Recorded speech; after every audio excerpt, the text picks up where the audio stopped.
Cerita novel Kaisar Penentang Langit. Selamat menyimak dan menikmati. Bab 2200-2202. Melihat susunan teleportasi di wilayah api, Huoki tersenyum dan berkata, "Ini adalah kesempatan yang telah kutunggu-tunggu." Tuan muda, orang-orang kuat dari klan api menatap Huoki dan segera berbicara. Mereka semua mendengarnya dengan jelas. Huoki hendak memasuki jalan langit berbintang kuno. Nenek moyang klan api pernah memasuki jalan langit berbintang kuno dan meninggalkan banyak warisan. Aku akan pergi dan mengambilnya kembali. Setelah aku pergi, klan api tidak dapat melancarkan pertempuran apapun. Selama kurun waktu ini, alam Tiangeng akan mengalami perubahan besar. Ketika aku kembali, klan api pasti akan bangkit. Klan kuno telah mampu bertahan dalam waktu yang lama, dan tidak akan pernah mudah ditindas. Kata Huoki. Ya, kata semua orang kuat dari klan api. Berdengung. Seberkas cahaya bersinar, dan seberkas cahaya dilepaskan dari tubuh Huoki. Di dahinya, tanda bintang kuno bersinar. Saat berikutnya, sosoknya melesat langsung ke dalam susunan teleportasi wilayah api dan menghilang. Tetua Agung, saya selalu ingin bertanya, apa identitas Tuan Muda Huoki? Orang kuat dari klan api memandang tetua agung klan api yang berjalan keluar dari batu darah waktu dan berkata, Huoki sangat dihormati di klan api dalam beberapa tahun terakhir. Namun dalam klan api, sangat sedikit orang yang mengetahui identitasnya. Lagi pula, orang-orang ini tidak pernah berani bertanya. Huoki pergi hari ini, dan kata-katanya bernada memerintah. Siapa ini? Putra dari pantai seberang, putra sejati dari pantai seberang. Kata sesepuh agung. Apa? Ketika mereka mendengar kata-kata ini, semua orang di klan api sangat terkejut. Namun kemudian, senyum muncul di sudut mulut mereka. Ketika putra pantai lain tiba, klan api pasti akan dapat meraih kembali kejayaannya. Klan api sangat kuno dan masih ada hingga hari ini. Selama banyak era, mereka semua tidak memiliki kejeniusan, dan kemudian mereka terdiam, tetapi warisan itu tidak pernah terputus.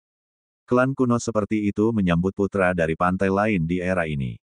Di masa depan, klan api pasti akan lebih mulia dari sebelumnya. Dia memiliki darah orang-orang kuat dari sisi lain klan api, jadi, dia tahu banyak hal. Karena apa yang dia katakan tentang alam Tiangeng akan mengalami perubahan drastis selama kurun waktu ini, maka itu benar. Tetua tertinggi klan api berbicara. Berikan perintah kepada klan api. Sebelum Huoki kembali, orang-orang klan api tidak boleh berperang dengan dunia. Kata tetua tertinggi klan api. Ya, semua orang di klan api mengangguk. Di alam spiritual, Muzan dan yang lainnya juga menatap susunan teleportasi. Terlalu banyak orang yang masuk, dan Muzan sedang berkonsentrasi saat ini, lalu berkata, Lin Yan pernah berkata bahwa begitu susunan teleportasi ini dibuka, semua orang di Istana Surgawi dapat masuk. Ya, semua orang di Istana Surgawi mengangguk, dan Gaoki juga ada di sini. Dia menatap susunan teleportasi, dan pandangan dingin muncul di kedalaman matanya, tetapi yang ada hanyalah kilatan cahaya yang menghilang. Adapun Miao Han, dia menatap susunan teleportasi dengan mata menyala-nyala, dan tubuh halusnya sedikit gemetar. Miao Han, ada apa? Feng Ruyin bertanya. Entah kenapa, tanda bintang kuno di tubuhku bergetar tadi. Miao Han berkata, sepertinya, ada kekuatan yang menungguku di jalan berbintang kuno itu. Hah, mendengar ini, Feng Ruyin juga terkejut. Dalam situasi seperti itu, tatapan Miao Han menjadi lebih dalam. Apa sebenarnya yang ada di dalam jalan berbintang kuno itu? Kecuali tempat ini, di antara ras roh, buku roh. Berdiri dengan gagah. Dia menatap susunan teleportasi itu sambil tersenyum, akhirnya muncul. Lingsu, ini jalanmu, kami tidak bisa menemanimu, kata seorang pria kuat dari klan roh, hanya tetua ketujuh yang bisa mengikutimu. Klan roh hari ini tidak bisa melindungimu di era ini. Aku tahu, Lingsu mengangguk. Di antara ras roh, banyak praktisi harus memasuki jalan berbintang kuno. Namun tidak ada satupun yang sekuat buku spiritual itu sendiri. Adapun tetua ketujuh, kekuatannya hanya di puncak level Kaisar Semu. Dia mengikutinya hanya untuk mengurus Lingsu. Dalam hal kekuatan, kesenjangan antara dia dan Lingsu terlalu besar. Buku spiritual, bukanlah anak negeri seberang. Tapi dia juga masa depan para peri. Pada era ini, sebagian besar elf menaruh harapan padanya. Suara mendesing. Pada saat ini, Lingsu dan 7 tetua klan Ling bergerak dan langsung memasuki susunan teleportasi. Tanda-tanda kuno langit berbintang juga telah muncul di alam roh, dan ras roh tentu saja bertarung untuk banyak di antaranya. Setelah buku roh dan 7 tetua klan roh pergi, praktisi klan roh lainnya juga masuk. Ledakan. Di alam Tiangeng, para kultivator dari semua alam utama telah memasukinya. Namun dengan gemuruh yang dahsyat, seorang pria kuat tiba-tiba muncul di samping susunan teleportasi. Para praktisi ini memiliki ekspresi dingin dan energi iblis langsung terpancar dari tubuh mereka. Kenapa begitu? Zuyong, kamu adalah saudaraku, mengapa kamu tiba-tiba menjadi iblis? Seorang kultivator berteriak di samping susunan teleportasi di salah satu alam. Hehe, 5 tahun yang lalu, aku sudah berubah menjadi iblis, tetapi aku menyamar selama 5 tahun penuh. Zuyong berkata, apa bagusnya menjadi manusia? Hari ini aku akan menunjukkan aura iblisku dan sepenuhnya menjadi iblis. Karena kamu adalah saudaraku, kamu harus menyerahkan tanda kuno langit berbintang, jika tidak, jangan salahkan aku karena bersikap kejam. Adegan seperti ini terjadi di banyak alam. Banyak praktisi yang tiba-tiba berubah menjadi energi iblis, menyambar tanda kuno langit berbintang, dan kemudian memasuki susunan teleportasi. Bagaimana ini mungkin? Anakku sebenarnya adalah iblis. Bahkan orang-orang kuat dari klan jiwa membelalakkan mata mereka karena tidak percaya. Haha, pada saat ini, terdengar suara tawa. Di atas gunung, ada sebuah batu yang tertawa, dengan energi jahat yang mengalir darinya. Selama bertahun-tahun, aku telah memadatkan energi iblis pada para kultivator dari terlalu banyak ras di alam Tiangeng. Selanjutnya, saatnya memasuki jalan langit berbintang kuno. Aku ingin mengubah orang-orang kuat dari alam-alam seperti benua Tianxuan dan langit berbintang kuno menjadi iblis. Bahkan, ketika kekuatanku meningkat, aku akan menjadikan paviliun Mingrang Wangtian sebagai budakku. Hahaha, tawa itu sangat arogan. Kemudian, dia bergerak dan terbang langsung ke susunan teleportasi. Akan tetapi, meskipun batu ajaib itu memungkinkan banyak praktisi untuk berubah menjadi iblis, pada akhirnya batu itu juga mencegah para praktisi tersebut menunjukkan kekuatan mereka di wilayah kekaisaran. Karena Magic Stone lebih tahu daripada orang lain. Di dalam wilayah kekaisaran, ada Lin Yan. Rahasia macam apa yang terkandung dalam garis keturunan Lin Yan? Batu ajaib itu masih bergumam ketika memasuki susunan teleportasi. Ada garis keturunan di dunia yang tidak dapat aku sempurnakan. Siapa leluhurnya? Bahkan garis keturunan praktisi dari kekuatan seperti Paviliun Ming dan Wangtian, aku dapat menyempurnakannya. Saat berikutnya, batu ajaib itu juga melangkah sepenuhnya ke dalam susunan teleportasi. Ada rahasia yang tidak dapat diketahui di dunia ini, mungkin jawabannya dapat ditemukan di jalan berbintang kuno. Karena terlalu banyak lelaki kuat zaman dulu yang menempuh jalan itu. Ada juga pohon raksasa di langit berbintang, dengan cabang dan daun yang menutupi semua area utama. Pohon itu telah ada sejak awal dunia dan dapat hidup selama dunia ini ada. Pohon itu mengetahui segalanya. Jika Anda menemukan pohon itu, semua misteri pasti akan terpecahkan. Di alam Tiangeng, para kultivator dari semua alam utama sedang menuju ke susunan teleportasi. Dan saat ini, di dalam 108.000 paviliun. Utusan dari dunia bawah datang. Dia menatap area itu, dan senyum tiba-tiba muncul di sudut mulutnya. Jalan langit berbintang kuno juga telah dibuka. Tuhan benar-benar membantuku, kata utusan dunia bawah, suaranya sangat aneh dan kasar. Di satu sisi, Kaisar kuno dengan 18.000 bangunan menunjukkan ekspresi kagum. Menara di sini sudah dibangun. Selama kita meneteskan darah ke dalamnya, menara itu pasti akan berubah menjadi kekuatan. Dengan begitu, menara itu akan mampu menghidupkan kembali kultivator di dunia bawahku yang pernah disegel di alam Tiangeng ini. Kata utusan dunia bawah itu. Dewa Hades, dunia bawah begitu kuat. Apakah ada makhluk di dunia ini yang dapat menyegel orang-orang kuat di dunia bawah dan membunuh mereka hingga hanya tersisa sedikit napas? Tanya Kaisar kuno dari 108.000 paviliun. Ini sungguh tak terbayangkan bagi Kaisar zaman dahulu. Utusan kegelapan tidak menyembunyikan apapun dari Kaisar kuno ini, jadi dia juga tahu beberapa hal. Namun saat ini, utusan dunia bawah mengerutkan kening, lalu berkata, mengapa para kultivator di dunia bawahku disegel, dan oleh siapa? Aku tidak tahu. Tidak banyak kultivator di dunia ini yang dapat melakukan ini. Mungkin bunga itu. Namun, bunga itu tidak dapat muncul di era ini. Entah mengapa, Kaisar kuno dari Paviliun 100.000 merasa bahwa tubuh utusan dunia bawah sedikit gemetar ketika dia menyebutkan bunga itu. Apakah itu ketakutan? Mustahil. Dia adalah utusan dari dunia bawah, bagaimana mungkin dia takut pada siapapun? Tapi, bunga milik siapa itu? Mengapa itu tidak mungkin? Hal ini membuat Kaisar kuno dari 100.000 paviliun memandang utusan dunia bawah. Hades mencibir, lalu berkata, aku tidak ingin menyebutkan bunga itu cerita kuno. Di dunia ini, memang ada banyak makhluk kuat, mereka semua tersebar di seluruh dunia pada zaman kuno. Tapi, orang-orang itu tidak ada lagi di dunia, bahkan jika mereka memiliki sarana untuk hidup lagi, mereka pasti tidak akan ada di era ini.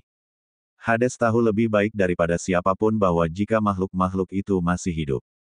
Apa itu Hades? Ming, tidak berani muncul. Tetapi bunga itu dan orang-orang itu telah hilang. Di dunia ini, selama jutaan tahun, tidak ada berita tentang mereka yang terdengar, apalagi jejaknya. Sekalipun ada nafas, itu dari masa lalu. Di era ini, bunga itu tidak akan pernah mekar, dan orang-orang itu tidak akan pernah muncul. Mendengar hal ini, sang kaisar kuno pun terdiam. Ledakan. Pada saat itu, terdengarlah suara gemuruh. Perintah gelap muncul di tangan utusan gelap. Cahaya yang amat kaya dilepaskan dari dalam ordo kegelapan, dan tiba-tiba banyak tanda langit berbintang kuno muncul, bertahan di dalamnya, dan langsung menuju ke arah bangunan itu. Berdengung. Terdengar suara, dan terlihatlah darah para penggarap yang terbunuh pada masa itu. Kaisar kuno Suwu, 180.000 kaisar kuno paviliun di depannya, dan kaisar kuno di Gunung Es, semuanya menerima perintah dari dunia bawah dan membunuh banyak pembudidaya, termasuk manusia, monster, dan iblis. Setelah pembunuhan itu, mereka menggunakan cara khusus untuk menghilangkan tanda kuno langit berbintang, dan bersama dengan darah para praktisi yang mati ini, mereka membentuk air darah ini. Menabrak, utusan dunia bawah menuangkan darah ke balkon. Tertawa, menara itu meraung, dan tiba-tiba melepaskan cahaya berdarah, melesat langsung ke langit, lalu bersinar. Di suatu tempat, ini adalah Kaisar kuno dari 180.000 paviliun terkejut dan melihat ke suatu area. Gunung Purba, katanya lagi. Gu Huang, utusan kegelapan itu berkonsentrasi, apakah itu dia?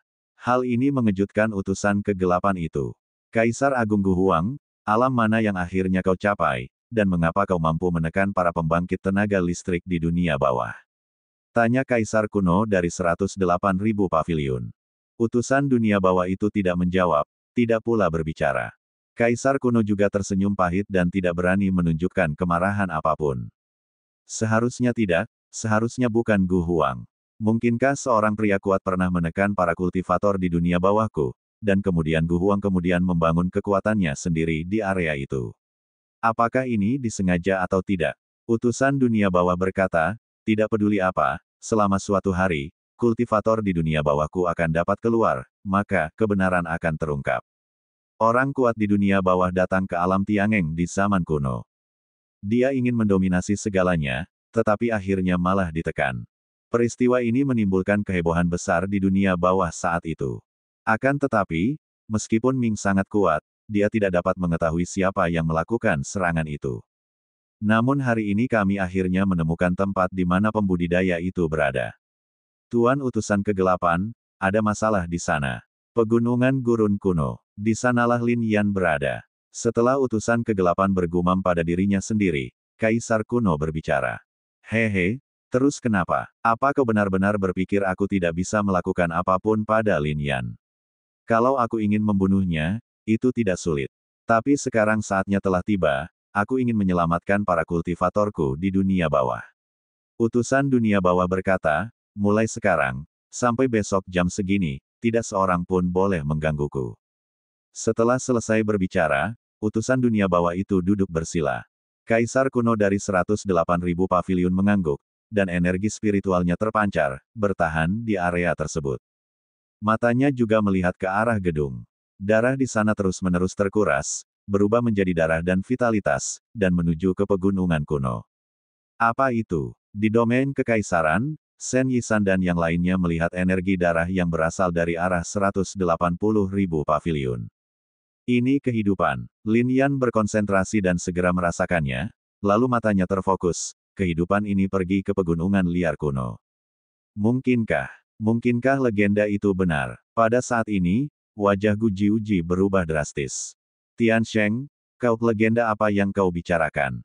Banyak orang bertanya. Bagaimanapun, Gu Jiuji adalah orang yang kuat dari sisi lain, tetapi wajahnya menunjukkan ekspresi serius. Ini jelas bukan hal yang biasa.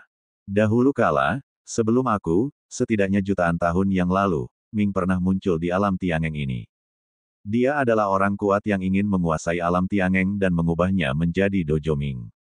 Pada akhirnya, dia terbunuh secara langsung. Namun, tampaknya ada teknik rahasia di Ming yang dapat menyimpan jejak napas. Hanya saja, terlalu sulit untuk dibangkitkan. Butuh ratusan ribu tahun atau bahkan jutaan tahun.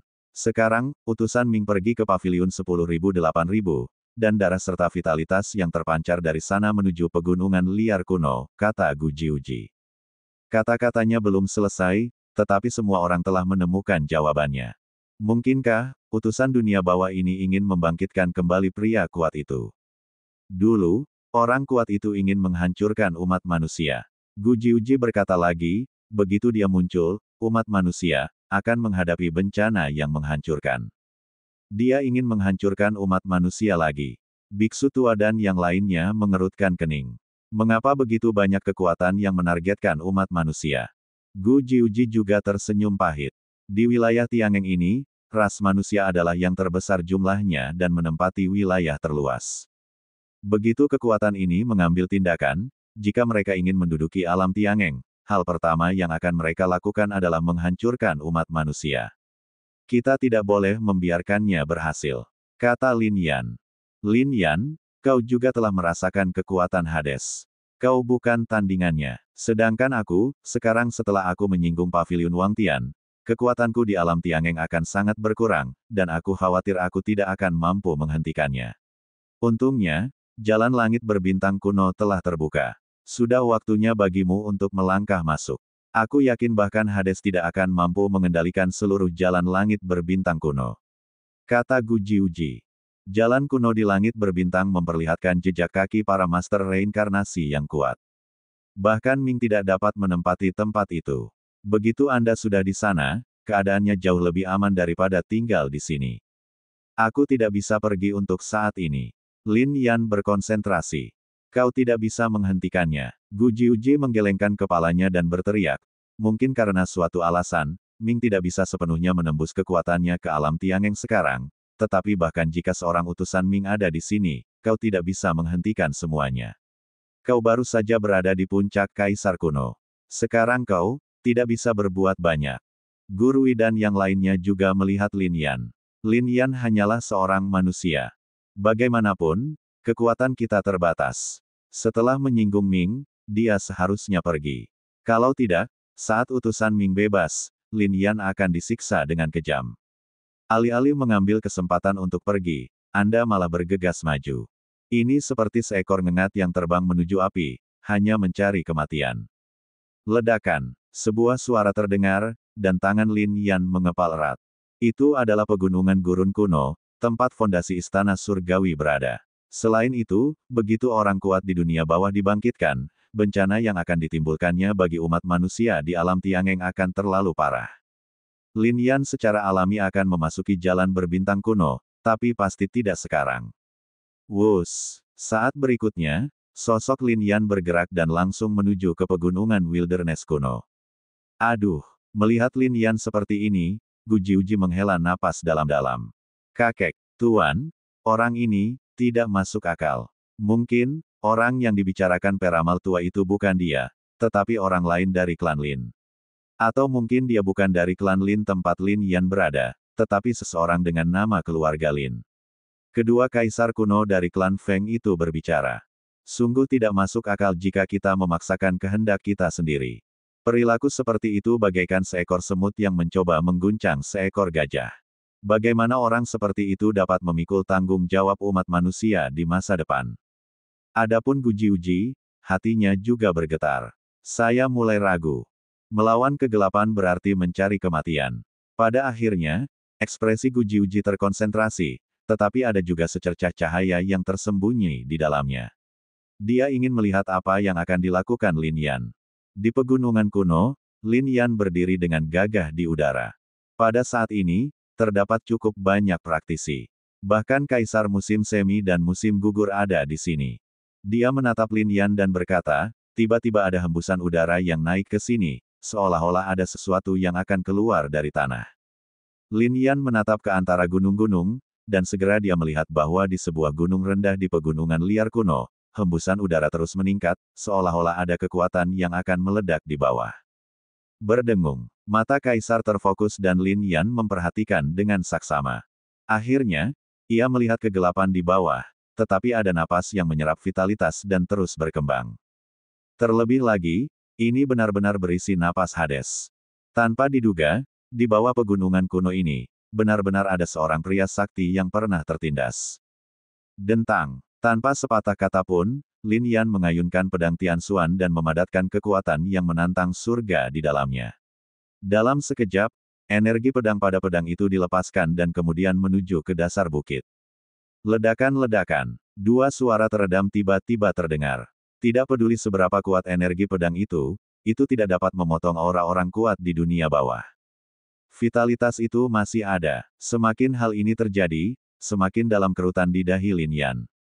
Lin Yan. Pada saat ini, Shen Yisan, Lei Su dan Wan Juetian datang. Lei Su dan Wan Juetian sudah pulih. Sekarang melihat Lin Yan, mereka semakin menghargai persaudaraan ini. Mereka tahu lebih dari siapapun bahwa Shen Yisan dan Lin Yan berusaha melindungi mereka. Namun kini semua orang masih hidup, itu merupakan suatu keberuntungan. Pada saat itu mereka berdiri bersama dan tidak ada seorang pun yang lolos. Jika utusan kegelapan melakukan ini, maka mantan orang kuat di kegelapan mungkin benar-benar muncul. Pada saat itu, bukan hanya umat manusia yang akan berada dalam bahaya, tetapi bahkan seluruh alam Tiangeng akan berada dalam krisis. Lin Yan, buka mulutmu dan bicara. Mereka adalah musuh Ming. Kekuatan kita sendiri tidak akan cukup, kan? Kata Shen Yisan. Setelah Shen Yisan selesai berbicara, Wan Juetian dan Lei Su keduanya tersenyum pahit. Kekuatan mereka memang tidak cukup. Tetapi siapa yang dapat melawan mereka? Siapa yang akan melawan Ming? Bahkan makhluk kuat dari sisi lain seperti Gujiuji tidak bersedia melakukannya. Saya khawatir orang lain tidak akan seperti ini, kan? Adapun suku-suku lainnya, harapannya malah lebih kecil. Boom! Saat mereka mendesah, tiba-tiba terdengar suara gemuruh di pegunungan wilderness kuno. Di atas gunung yang rendah, auranya tidak bisa lagi disembunyikan, dan mengepul dan melesat langsung ke langit. Kekuatan dahsyat itu langsung memenuhi langit.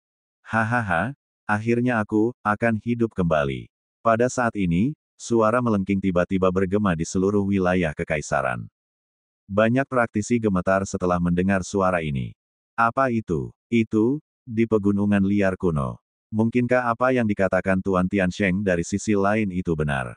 Di zaman kuno, orang-orang kuat di dunia bawah terbunuh dan meninggalkan nafas, yang sekarang akan bangkit kembali. Pada saat ini, berita tentang Gujiuji terus menyebar. Banyak praktisi di domain kekaisaran mengetahui hal ini. Dalam sekejap, beberapa pria kuat juga melompat ke langit. Menatap dari luar, hatiku bergetar. Jika kita tidak menghentikan orang kuat ini, kemunculannya pasti akan membawa bencana tak berujung ke seluruh wilayah kekaisaran. Beberapa praktisi berbicara di atas langit. Tetapi, jika kau bertindak, itu akan menjadi Hades, raksasa abadi. Apakah kau ingin mati? Selain itu, kau tidak hanya akan mati, keluargamu akan terlibat, dan harta leluhurmu akan hancur. Dikatakan bahwa, kekuatan di dunia bawah dapat membatasi garis keturunan keluargamu, dan bahkan klan kaisar akan dibatasi karena garis keturunan ini. Setelah suara ini jatuh, banyak praktisi menghela nafas dan tidak berani mengambil tindakan. Begitu kita mengambil tindakan, bahkan jika kita berhasil mencegah orang kuat ini bangkit kembali, apa pentingnya? Utusan Hades masih di sini, dan kekuatan dunia bawah masih di sini.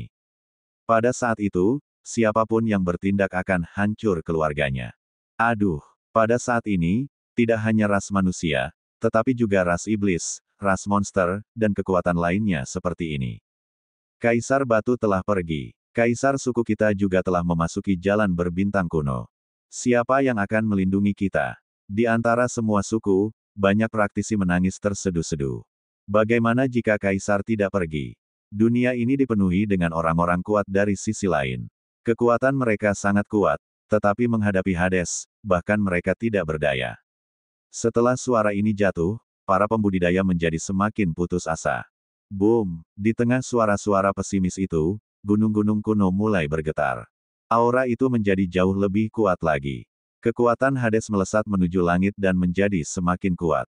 Masih ada setengah hari lagi, hahaha, saat aku keluar, semua ras akan ditindas, dan aku akan menjadi penguasa alam Tiangeng. Suara ini terdengar dari pegunungan liar kuno. Para praktisi di dunia luar mendengarnya dengan jelas. Lin Yan, Shen Yisan dan yang lainnya mendengarnya lebih jelas. Orang ini sangat sombong. Dia berani mengatakan hal-hal seperti itu bahkan sebelum dia keluar.